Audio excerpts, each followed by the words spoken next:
Dear brothers and sisters, welcome to T. Naveen Paul Ministries, wherein we are systematically studying the Word of God, particularly the book of Revelation. I hope you are enjoying this fellowship and receiving the grace of the Lord through these studies.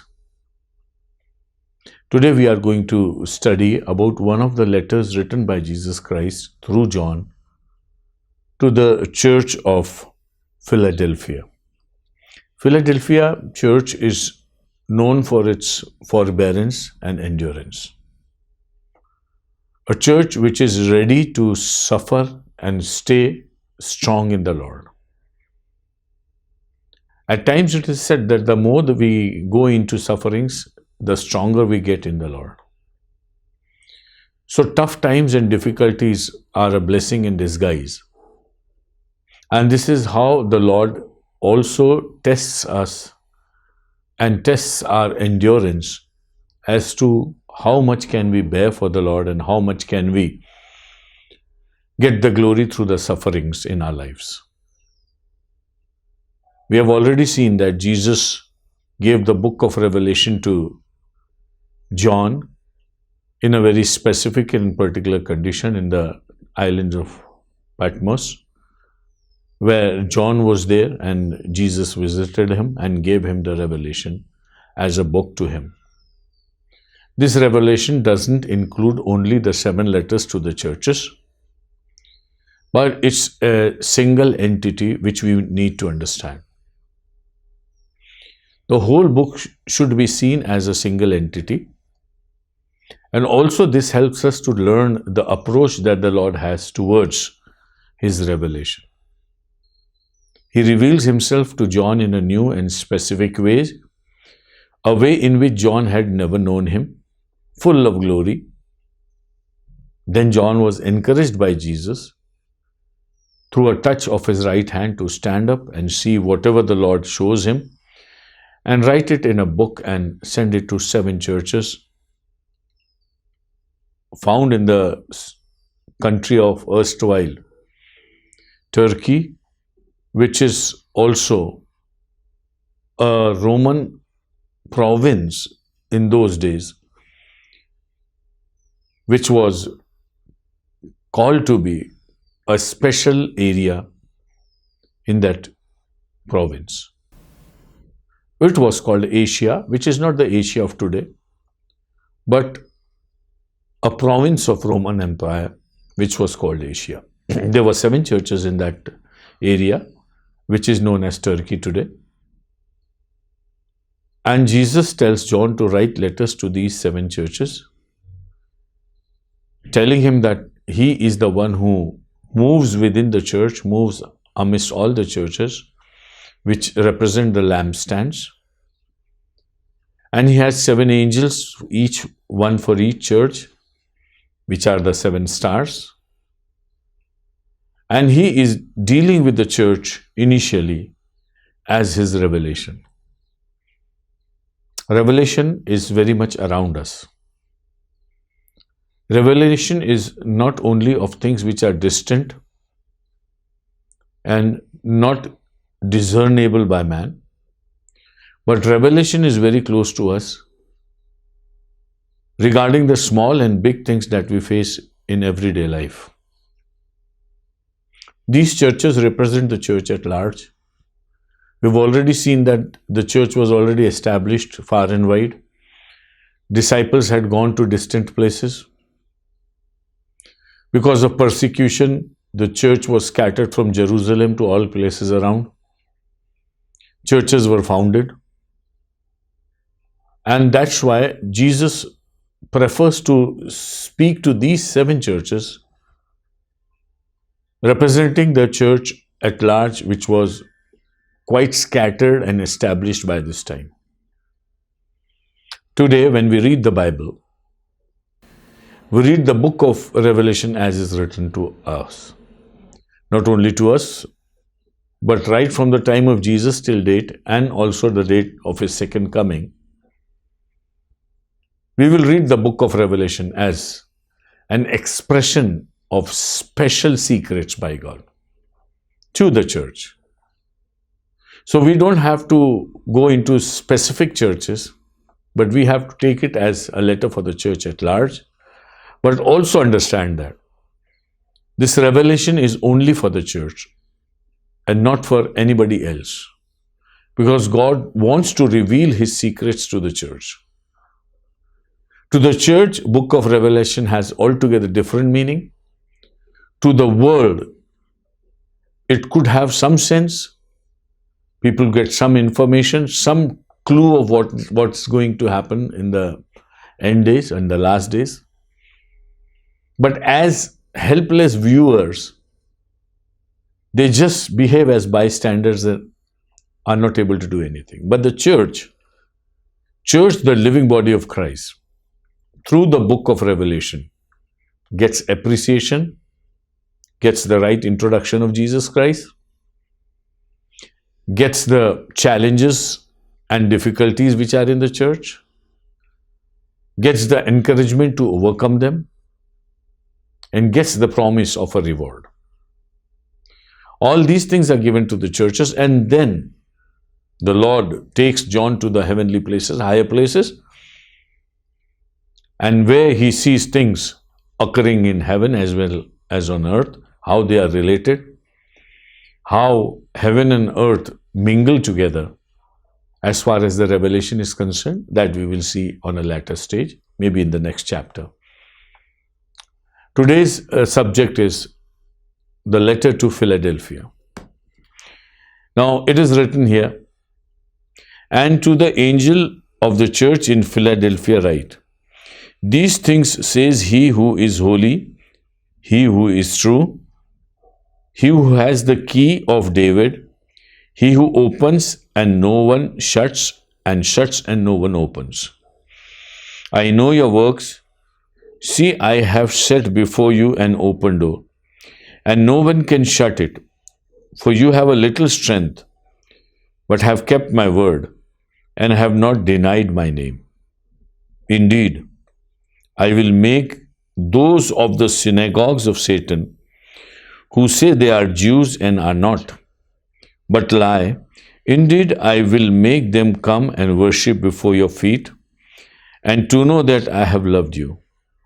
Because you have kept my command to persevere, I also will keep you from the hour of trial, which shall come upon the whole world, to test those who dwell on the earth. Behold, I come quickly. Hold fast what you have, that no one may take your crown. He who overcomes, I will make him a pillar in the temple of my God, and he shall go out no more. And I will write on him the name of my God, and the name of the city of my God, the New Jerusalem, which comes down out of the heaven from my God. And I will write on him my new name. He who has an ear, let him hear what the Spirit says to the churches." Now here, we have already seen that there is an angel for each church. The angel receives the message, perseveres and keeps it with him, and reveals to the church as and when necessary. If the church is not worthy, the letter is not going to diminish or go down. But the angel will always hold it up and give it to the church as and when the church demands for it. You see, blessed are those who are hungry of righteousness, because they shall be fulfilled. Those who desire to know what the Lord has to say, what the Lord wants to tell them in that particular circumstances, will always hear from the Lord. This is a message for me and for you also. Our angels, the angel of our church is also holding the word of God with him. Those who are not interested, never bother whether he speaks or not, whether they need to learn from him or not. If they don't have an ear, how can they hear what the angels have to say? But to those who are desirous of the Lord, the word is always at hand. It is delivered unto them. They need not go to God the Father or Son for asking what they have to say to him. But he needs the angel to reveal the things that the Lord has already told. So the instructions, the evaluation, the appreciation, the suggestion, the reward is already handed over to the angel just to pass on to the church. It's a very pleasant stage for every church. God has delivered His word, His wish, His desire, His plan to the church.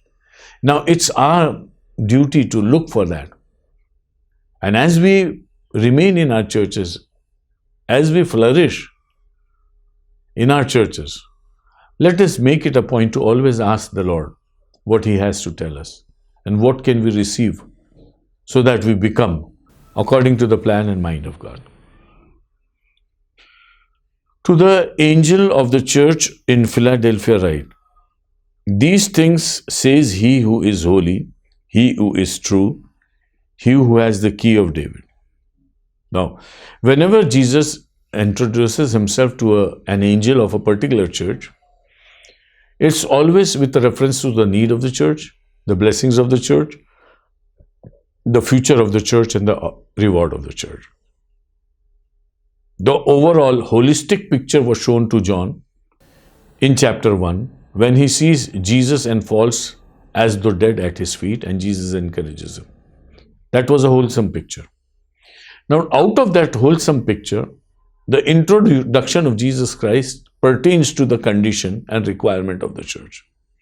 Here he says, God is holy, He is holy, and He is true. The church in Philadelphia has to understand that holiness and truth belong to Jesus Christ. And as a true and holy God, He is talking to the church. Because there is a lot of unholiness, because there is a lot of compromise in the church, there are problems and difficulties. But the one who is speaking to them is holy and true. See, whatever situations we are in, doesn't matter much when we know that who is holding us. His character, His ability, His might, and His power. Situations may be asking, but God is all providing. He is true, He is holy, and then He says, He who has the key of David.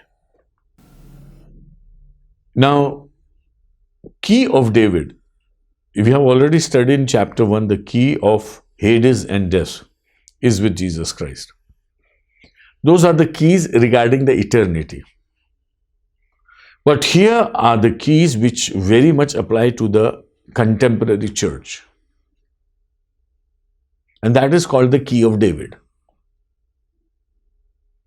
Now, key of David means that God decides the condition and the situation of each and every church. Nobody else can decide. And the kind of life that God wants to give as a provision to the church, nobody can stop it. And if He shuts anything, nobody can open it.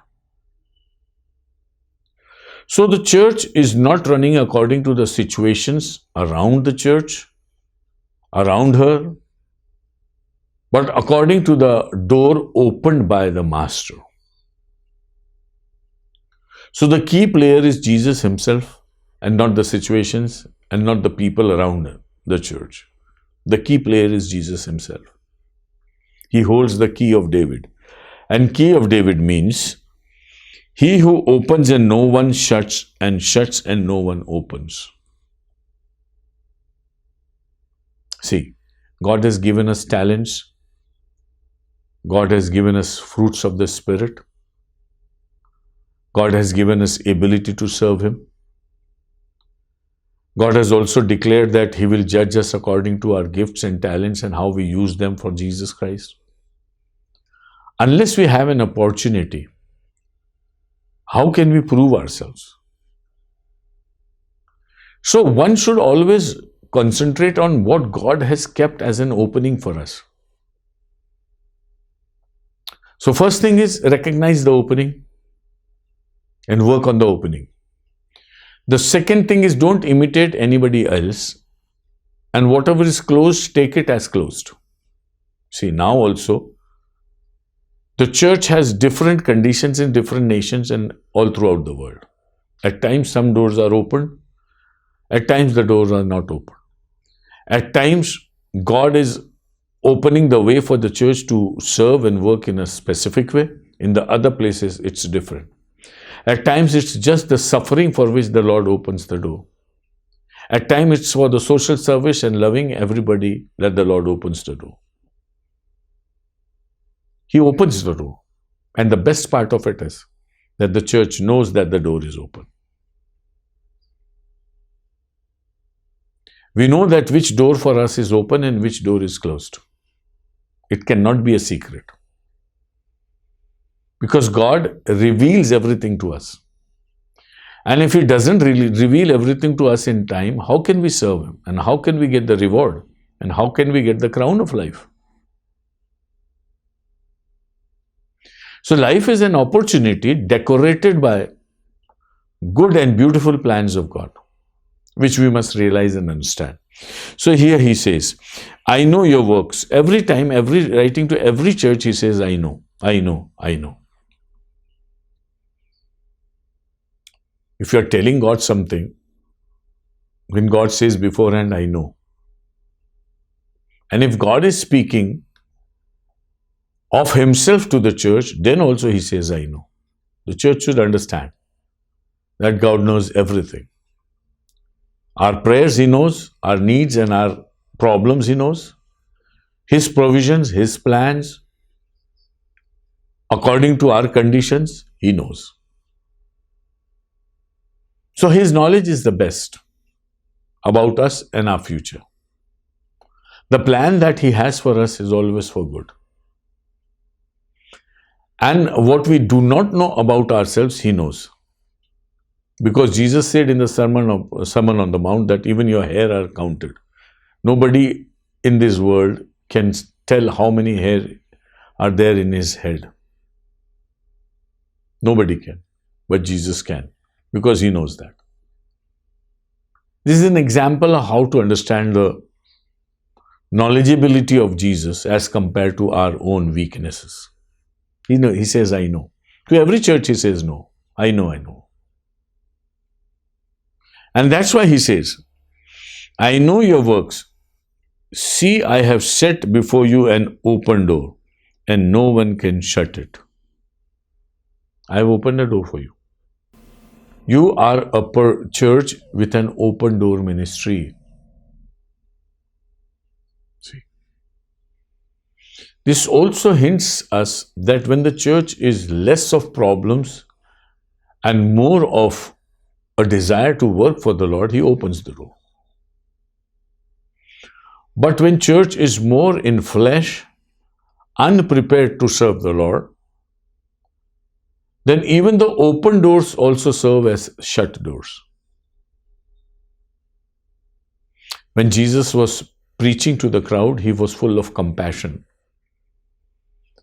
And He told His disciples, lift up your eyes and see. Fields are ready, but the laborers are few. For sure, disciples were not of that view. They had never seen the situation with that perspective. They must have thought that the difficult times are here. We are going and talking against the system of the temple. We are also standing where we are slaves to Romans, and the Romans could say that we are in some kind of a revolt or something. The seasons are not good. The situations are not conducive. That was the perspective of the disciples, full of fear and their own reservations. But here was Jesus giving the right perspective. He says the fields are ready, but the laborers are few. We say that the laborers are many, but the fields are not there. Never in the history of human beings had there been any time where there were no fields. Fields are always there. Laborers are always few. In this world, we find that people are losing jobs like anything, and they are running after jobs. In our country, India, if there are a few vacancies, thousands of people apply, overqualified people apply for that job. Because people are many and jobs are few. But here, in the kingdom of God, God says, the need of workers is vast, but availability of workers is very poor. World is facing a problem of unemployment, and the church is facing a problem of underemployment. Vacancies are many, but the people are few. Let's understand this. Jesus says, I have set before you an open door and no one can shut it. If I have given you a chance to serve me, if I have given you a chance to work, if I have given you a chance to endure and to sustain the word of God and be a good church of God, nobody can stop it. The door shall always be open for you. So what we learn from this? We learn from this that we look upon the Lord every time, each time, and pray to Him that He will use His keys to open and close so that we could serve Him the way He wants us to. That we could see what doors are open and what doors are closed. This is very important. When God told Moses and his people, go across the river Jordan and take charge of the land of Canaan, they said, we won't. 8 of the spies out of 10 said, no, we won't go.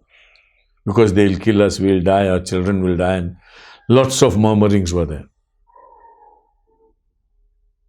When God punished them and said, okay, go back and wander in this jungle for 40 days, they said, no, we are sorry, we are going to fight. Moses says, don't go and don't fight because God is not with you.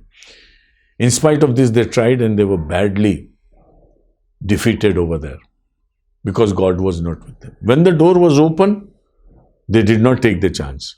When the door was closed, they banged their head against the closed door and suffered the consequences. The Bible says, whatever opportunities we have, let's be sincere to it. Thank God for the open doors. And thank God for the closed ones also. Because He directs the church, He handles the church. And again, one must not be very much panicky about the closed doors. Enjoy the open doors and serve the Lord at your best. Don't wail about the doors which are closed because they are closed by God. So our evaluation, our thinking, our measurement of the time and situations should not dominate God's plan. And let's submit to the Lord for whatever situation we are in. And here He says, for you have a little strength, have kept my word, and have not denied my name. You have a little strength, maybe number-wise, maybe energy-wise, maybe preparedness-wise, maybe spiritual fullness-wise. God says, you have a little strength left with you. If you have a little strength, definitely you need a boosting. You need an energizing. But the beautiful part of this church is that whatever is kept with her, she values that. And she serves the Lord with minimal strength that she has. Even then she is not stopping to serve the Lord, but she is going ahead, forward, to promote the kingdom of God. Here He says, you have kept my word. Your strength is little, but you have kept my word. So, church is not known by the strength that she has, but the way she keeps the word, and also the way she confesses the name of Jesus. So the secret that opens to us is that don't look at the strength, look at the word which is within you, and look at the confession which is on your lips. Philadelphia Church is a church which stands firmly in the Lord, stands on the living word of God, and also confesses the name of Jesus, testifies the name of Jesus, and each and every time, in all situations. Out of the three parameters, the latter two parameters are very important for us also. Don't go for the strength, because strength belongs to the Lord. Just check whether you have enough word or not, and also that you are testifying for Him. Because testimony of Jesus Christ is the spirit of prophecy which is written in the book of Revelation in the latter chapters. If you testify the name of Jesus Christ, you are already in the spirit of prophecy. You don't need a separate spirit for that. When you have the name of Jesus on your lips, you are a prophet. Because Jesus has a hope in Himself. Jesus has spoken much about the future. The plan of eternity is with Jesus alone. The capacity to prepare a place for us and to take us to heaven is with Jesus alone. So He is prophecy personified. And the moment we confess His name upon our lips, we are in the ministry of prophecy. This we need to understand. So He says that you have not denied my name. Indeed, I will make those of the synagogue of Satan who say they are Jews and are not, but lie. Indeed, I will make them come and worship before your feet, and to know that I have loved you. Now, there are many people in the church. He is writing to the church. And the situation in Philadelphia is described by Jesus Himself. He says, those in the synagogue who say that they are people of God, but the synagogue itself is a synagogue of Satan. We do not know whether there was a Jewish synagogue there or not. Perhaps it was there. The Jews were there, very much there. How many of them were in the church? We do not know. How many of them had drifted from the synagogue to the church? We do not know. Whether these were people who were very much within the church and promoting a synagogue kind of a life, we do not know. But the kind of people who lived and who were in some way or the other linked to the church were certain Jews who promoted Judaism instead of Christianity among them. So they were a seat of Satan. This is a big question. When did they become the seat of Satan? The moment church came in. The moment Jesus came in. Very important point. Please listen very carefully. The moment Jesus came in and died on the cross and the church was born in the day of Pentecost, any formation, any organization in the name of religion, may it be the synagogue or may it be the temple of the Jews even, they are all formations of Satan. Because formation of God has already come in the form of the church through Jesus Christ. So whatever is in the church is of the Lord and of God, and whatever is out of church is definitely not of God. Because God has expressed Himself in Jesus Christ. God has shown His love for the entire world in Jesus Christ. God has paid for the sins of each and every person on this world in Jesus Christ. God has made Jesus as the only answer to the questions of this world. So the seat of all righteousness is church and Jesus Christ. And anything apart from that is not of God. It belongs to Satan. This we need to understand at this current age. There are a lot of formations, there are a lot of religions, there are a lot of new practices coming. There are a lot of new gods and goddesses being promoted. And we know that in the end, when Antichrist comes, he'll promote a very new god, which is called the god of force. And through him, he would like to conquer the whole world. And he'll put that God's image in the holy temple. We know that.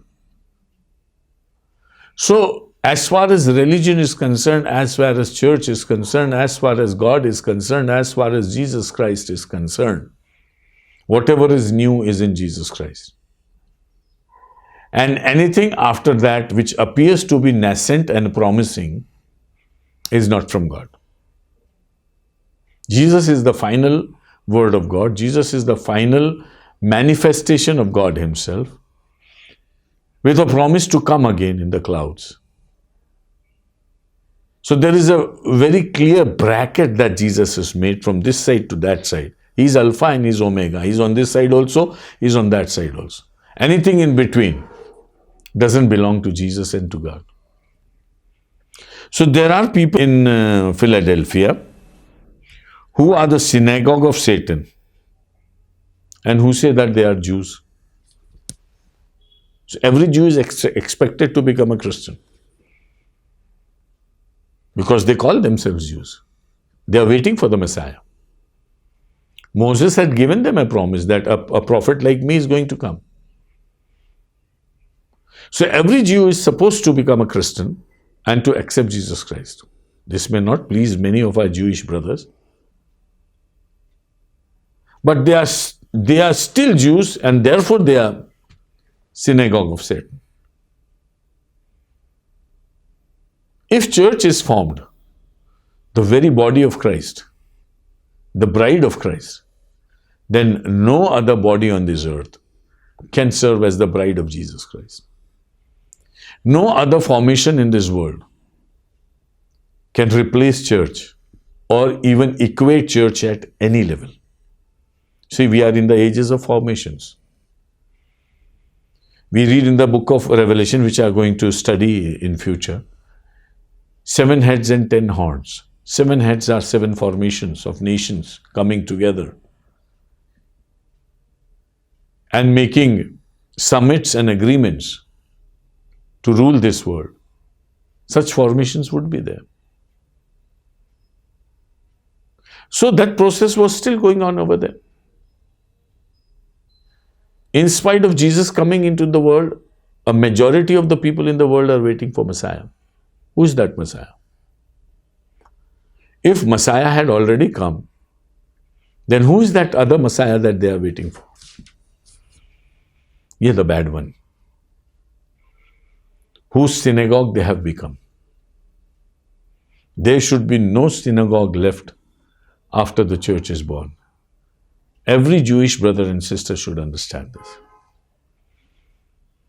If you are still in the synagogue, you are not in God's place.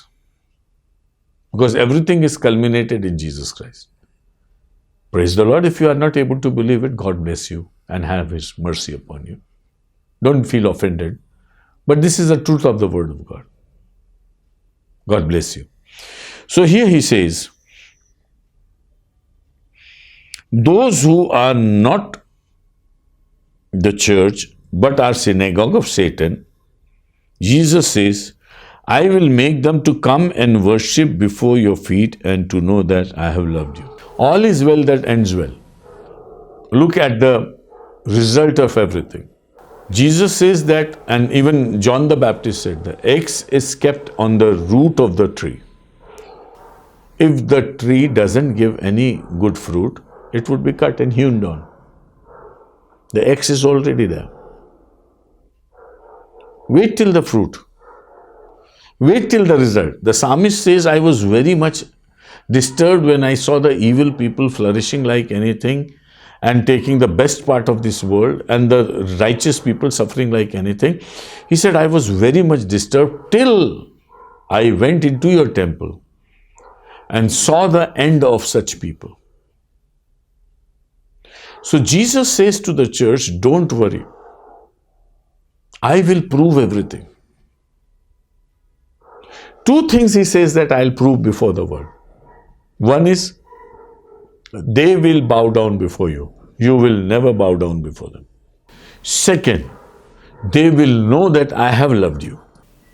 So, in the book of Isaiah, the prophet says, I have not made you the tail, but the head. I've always kept you on top. The righteous shall see the end of the evil ones. The evil ones will never get the privilege to see the end of the righteous one. Who is on the top? Who sees whom is very important.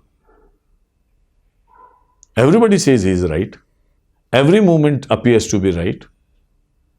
But it is God who declares who bends before whom, who bows before whom. And here Jesus says, my dear church, you will not bow before anybody, but people will come and bow before you. This is what God is going to do.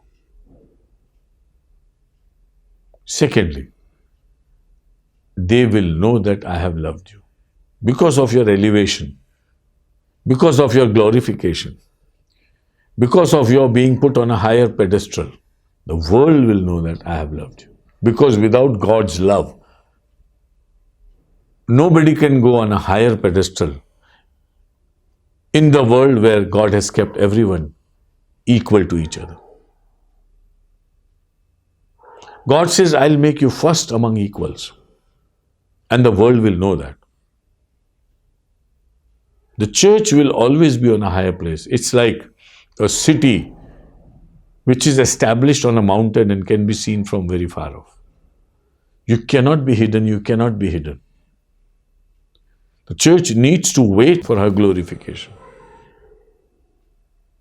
It's not possible for the church to stay at a lower level and the world to enjoy above the church. Never, never, never. Church will always be on top.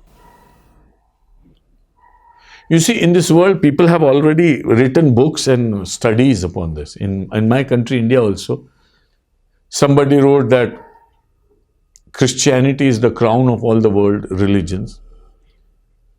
Answer to that, somebody wrote that, no, my religion is the crown of all other religions. So who is the crown of whom? God says, church, don't worry. I'll put you as a crown. Then he says, because you have kept my command and persevere, I also will keep you from the hour of trial which shall come upon the whole world to test those who dwell on the earth. All the living on the earth are going to have a tough time, a time of trial. When you have killed the Son of God, sacrificed him mercilessly, you cannot enjoy this world. Testing times are to come. This is another perspective of seeing the tough times of coming on this earth. We as human beings always feel that whatever we do, God should not disturb us.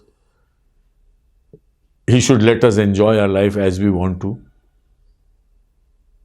And He should not intervene. God says, I'm going to test each and every person on this earth. I will test the humanity. If I have given my Son, and if I have invited everybody to accept Him, it's my right to test also. If you have not accepted, I'll test you and invite you again. Out of troubles and trials, you will have another chance to turn back to Jesus. Because we are at the culminative stage. The world is not going to go for very long this way or eternally this way. There's end to everything. This is what the Bible says. So when will the end come? Will the world go on like this only? Jesus has come, He has died, rose again. He has created the church. He is moving the church. He is working in the church. He is preparing a place for the church. He wants man to be with God in eternity, in the New Jerusalem. Why should He wait for this world? And why should He prolong this world for a longer time? He has a perfect time for everything. There is time for everything. is Jesus who gives 7 years time to Antichrist. Not more than 7 years. Perhaps, we do not know. He must have gone and asked Jesus to extend that time. But Jesus says only 7 years for you. A God of eternity sanctions only 7 years to Satan. And the people on this earth are panicking because he'll have a 7 years time. It's nothing negligible before God. And the Lord says, since you have kept my command to persevere, I'll also keep you. You keep your endurance, I'll keep you safe. During this pandemic, we have used many verses, and one of them is from Psalm 91, where he says, 1,000 will fall on one side and 10,000 on the other side, but the angel of death will not come to you. He has a safety for us. In the tough times of that the world is going through, that we are seeing now also. The world is taking its own turn, and evil days appear to come, and the bad times are going to increase day by day. How can one survive? Is a big question. God says those who cling to their master in all odd situations, even when God tests the world with difficult times, He will save His people separately. He'll keep them. At the time of Jezebel, Elijah said, I am the only one left, but never knew that there were thousands of others who were being kept by the commander of Jezebel's army. Under the very nose of Jezebel, there were many holy people which were nurtured and kept by her own commander. God says, I know how to keep you. In all difficult times which is going to come on this earth, I'll keep you. It's not important that when and where those tough times are coming. The important thing is that the promise of the Lord is with you, that He'll keep you. Church in Philadelphia needs to know that whatever tough times are going to come, trials that are going to come upon this world, God is going to keep them. And God is going to make them victor. See, when Jesus went to the cross, it was a very tough time. But Jesus prayed in His pastoral prayer in John 17, Lord, I have kept them, all of them you gave to me, except the son of perdition, that is Judah.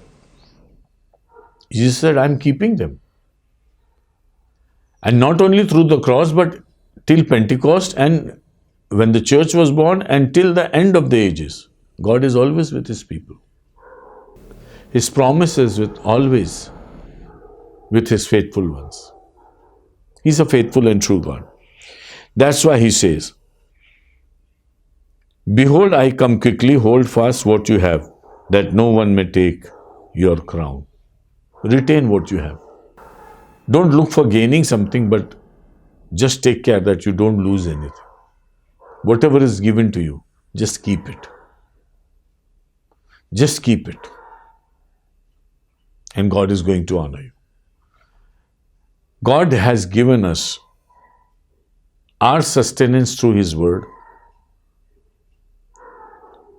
our livelihood through His worship and His ministry. Just keep it. Don't imagine of exploring this world. That's not your business. Whatever is given to you, keep it. That is enough. What an encouraging word. We have not to fight a battle. We have not to advocate for the Lord. We have not to win places for the Lord. He has already done that. Everything is done by Him. We just have to maintain whatever is given to us. So as the people of God, God has given us His blessings and we just have to keep them. What a soothing and comfortable situation that the Lord has kept us in.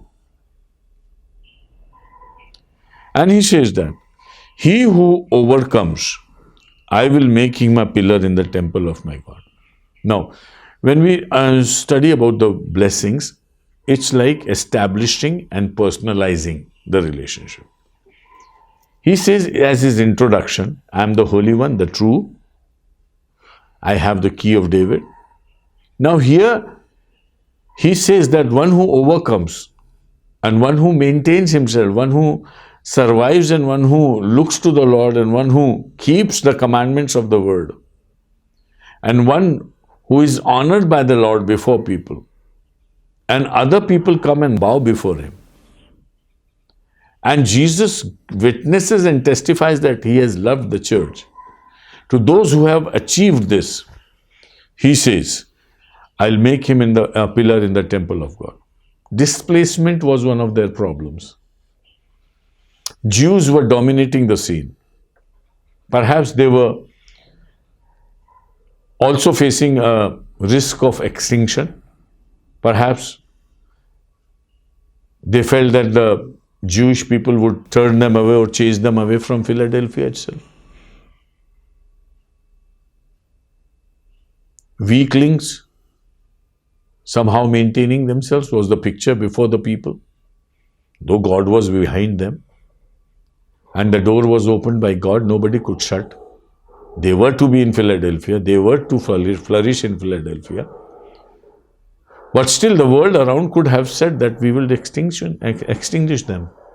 You see, time and again people have attacked Israel with an intention to wipe off the name of Israel from the face of this earth. It has happened many times. A lot of persecutions have come in. So at times, existential problem has always been there. And that has also shifted to the church in Philadelphia. God says, don't worry. You will be like a pillar in my temple. The temple rests on the pillars. If the pillars are removed, the temple will fall down. So you will be so important for me, like pillars in my temple. Then he says, and he shall go out no more. So you will be settled in the house of God. This is what the psalmist also sings in his psalms. I have asked the Lord, I have petitioned the Lord for one great blessing, that may I become a pillar in the temple of God and may I behold his beauty forever. So being a pillar in the temple, one, you behold God forever, and second is you never take a risk of being thrown out of the temple, because you are the very foundation of the temple. You are a very integral part of the temple. You cannot be thrown out. One thing, beautiful blessing. Secondly, he says, and I will write on him the name of my God and the name of the city of my God, the New Jerusalem. I'll give him a new name. They have existential problem. They have identity problem. Church is very small. Jews are flourishing like anything. Other people are, in a way, forcing them, torturing them. They have very little strength left.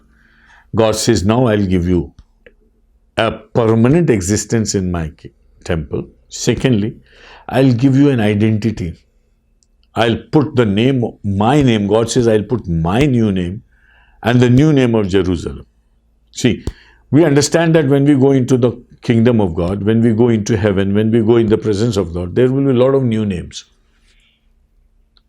The names on this earth, most of them which we use even for the divine or devotional or holy purposes, will also be replaced by new names.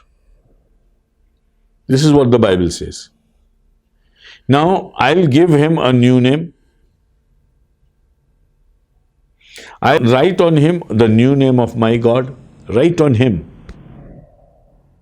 See, when we love somebody, we write that person's name on our body.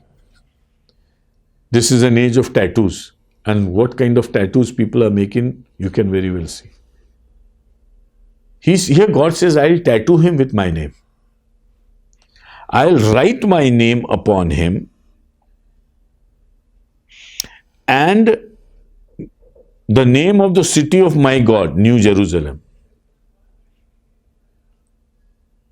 Now it appears that Jerusalem is also going to have a new name. God's new name, the new name of Jerusalem, the city which comes down from heaven, from my God, and I will write on him my new name, Jesus' new name. So this reward ceremony would be a ceremony of names. New name of God, new name of Jerusalem, new name of Jesus. Every new name will be written, tattooed on the person. Beautiful identity. You will be seen as my person. My signs and my symptoms will be upon you. As Jesus told Abraham, you should practice circumcision because I want my sign in your body always. Now here God says, I'll give you my identity and my existence in such a way that you'll be a pillar in my temple. And also my name, my Father's name, the name of New Jerusalem, all will be tattooed or written upon you. This is what the Bible says. He who has an ear, let him hear what the Spirit says to the churches. Now this is what the Spirit is saying, not to the church in Philadelphia, but to all churches. This is applicable to all churches. See the beauty of the book of Revelation, written to one church but applicable to all. What does the Spirit say to the churches, not to the church, to every church present on this earth? The Spirit has to say something. Do you want to be a pillar? Do you want to have your identification in the Lord? Do you want the names of the divine blessings upon you? The name of the Father, the name of the New Jerusalem, and the name of Jesus, the new names upon you. A beautiful identity. Philadelphia, don't worry, you are weak. You are not known among human beings. You are not famous. You are suffering and enduring. People are persecuting you. And a door is open before you and you don't have much strength left. Just hold on and I'll bless you. May the Lord bless us with this study. And may the Lord help us to take the real message for us from this word and to find our shelter in the name of Jesus Christ our Lord. Please continue to be with us in this study. You're welcome to join us in prayer, join hands in this ministry. Your offerings and your thanksgiving to the Lord are also welcome. We are giving you the details in this program. You can come forward and help us. Please do like this channel, subscribe to this channel, share it with many, many people. If you are blessed, please bless others. May the Lord bless you. God bless.